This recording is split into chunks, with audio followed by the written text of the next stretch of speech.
변방 목사의 아침 묵상 2025년 6월 28일 토요일 아침입니다. 오늘은 레위기 19장 35절로 37절 말씀을 통해서 거룩은 말씀의 기준에 순종한다, 이런 제목으로 말씀 묵상의 은혜를 나누겠습니다. 어제 김성일 목사님을 모시고 금요 세미나가 있었습니다. 선교를 마치고 피곤하신 몸에도 열정적으로 후배들을 위해 성령님을 가르치신 목사님의 헌신에 깊은 감사를 보내드립니다. 오후에는 공동체 예배로 하나님께 나아가는 소중한 시간을 가졌습니다. 삶이란 자리에 함께 공동체가 되어 살아간다는 것이 얼마나 감사한 일인지 우리는 경험하고 있습니다. 서로에게 힘이 되고 의지가 되는 사람이 내 옆에 존재한다는 것은 세상에서 가장 행복한 일입니다. 오늘은 주일을 준비하는 날입니다. 내 삶이 진실한 예배자로 준비되어 주님을 영화롭게 하는 삶 되기를 기도합니다. 이날 주님은 어떤 말씀으로 인도하실까?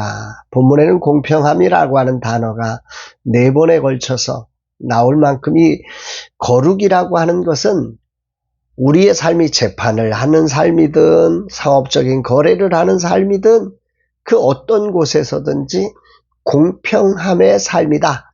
거룩은 공평함의 삶이다. 이렇게 말씀을 하고 있습니다. 35절 36절, 너희는 재판할 때나 길이나 무게나 양을 잴 때 불의를 행하지 말고 공평한 저울과 공평한 추와 공평한 에바와 공평한 흰을 사용하라. 나는 너희를 인도하여 애굽 땅에서 나오게 한 너희 하나님 여호와이니라. 재판의 현장에서 불의를 행하는 삶, 이것도 공평함이 사라진 게 불이죠. 또 거래의 삶에서 공평한 기준을 잃어버리는 게 공평한 추가 있어서 공평하게 달아서 가격이 똑같아야 되는데 이 사람에게는 싸게 저 사람에게는 비싸게, 이런 게 잘못된 거지요. 너희를 인도하여 애굽 땅에서 나오게 한 너희의 하나님 여호와를 믿는다는 이 신앙은 공평한 삶으로 드러날 때 거룩한 삶이라 말할 수 있다. 오늘 본문의 이야기입니다. 크리스토퍼 라이트라고 하는 신학자는 The Mission of God이라고 하는 하나님의 선교라고 하는 자신의 책에서 이스라엘의 법은 하나님의 성품을 사회에 반영하는 방식이며 공정함은 그 핵심이다, 이렇게 말했습니다. 우리가 세상과 다른 방식을 취하며 사는 이유는 그분이 우리를 인도하시되 억압과 착취의 땅에서 공의와 정의로 해방시켰기 때문입니다. 여기서 묵상되는 것은 애굽이란 당대 최대의 권력과 힘에서 인도해내신 하나님을 신뢰하는 이 믿음이 거룩의 삶의 출발점이죠. 어떻게 거룩해요? 세상이 저런데 우리 하나님은 그 세상 속에서 우리를 건져내신 능력의 하나님이시기 때문입니다. 이 사실을 믿지 못한다면 우리는 결코 돈과 권력이 통치하는 오늘의 세상에서 거룩한 삶, 공평한 삶을 살아갈 수가 없는 거지요.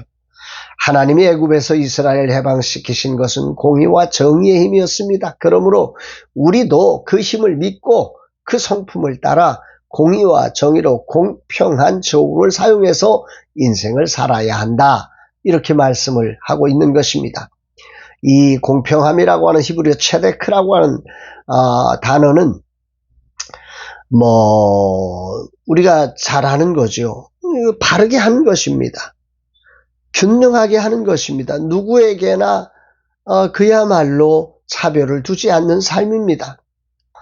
그런데 이 성경이 오늘 우리에게 공평함이라고 말하지만 우리가 살아가는 구체적인 삶의 자리는 이 공평함이 사실 없습니다.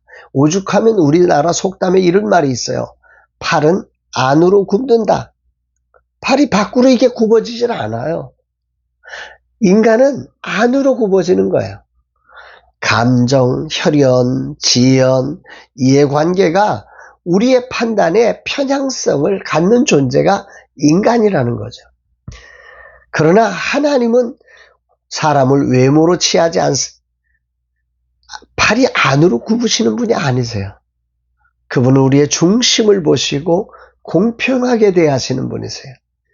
그러므로 하나님의 정의와 공의로 구원받은 우리는 이 땅 가운데서 우리의 기질과 우리의 삶으로 만들어가는 세상이 아니라는 거죠.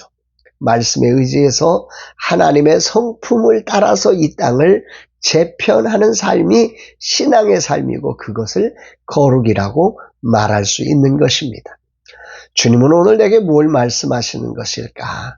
모든 사람은 공평함을 좋아합니다. 그죠? 그리고 모두가 나름 공평하게 산다고 생각합니다.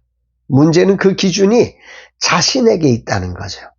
자신의 평양성과 팔은 안으로 굽는 그 한계를 인식하지 못하고 나는 나름대로 공평하게 살았어 이렇게 말하는 거지요.